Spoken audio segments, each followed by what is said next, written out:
घर घरमा गएर हाम्रा ज्येष्ठ 30 वर्षभन्दा माथिका नागरिकहरूलाई त्यसको स्क्रिनिङ गर्ने व्यवस्था पनि गरेका छौँ।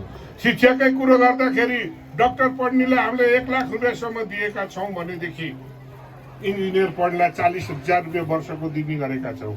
त्यति मात्रै होइन, अरू विषय पढ्नेलाई 7,000 र 5,000 रुपियाँ दरले पनि दिएका छौँ।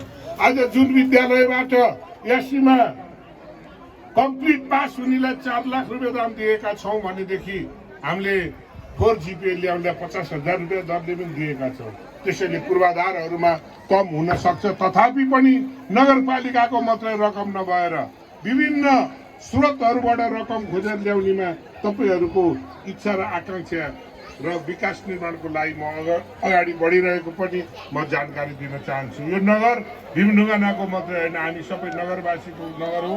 तपाईँहरूको सल्लाह सुझावको मैले जहिले पनि अपेक्षा गरेको छु र यो जुन किसिमको एउटा परम्परा संस्कृति धान्नको निमित्त आजका मिति मात्रै होइन कि आज नुवाकोटको तारुकादेखि लिएर धादिङको धुवाकोट खाल्टेदेखि लिएर विभिन्न ठाउँमा गोरु जुधाइ कार्यक्रम र यो परम्पराको संरक्षण र सम्वर्धन गर्न जो आयोजक कमिटी लगाइरहनु भएको छ, धेरै दुःख गर्नु भएको छ।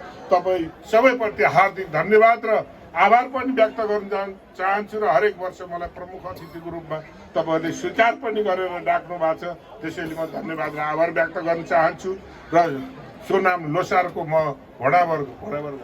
घोडावर्गको पावन अवसरमा तपाईँलाई पुनः एकपटक हार्दिक धन्यवाद र शुभकामना व्यक्त गर्दै म अन्यत्र कार्यक्रममा पनि जान पर्ने भएको कारणले लामो समयसम्म बस्न सकिनँ। त्यसको निमित्त क्षमा प्रार्थी गर्दै मेरा भनाइहरू हिँड टुङ्ग्याउँछु। जय लोसार।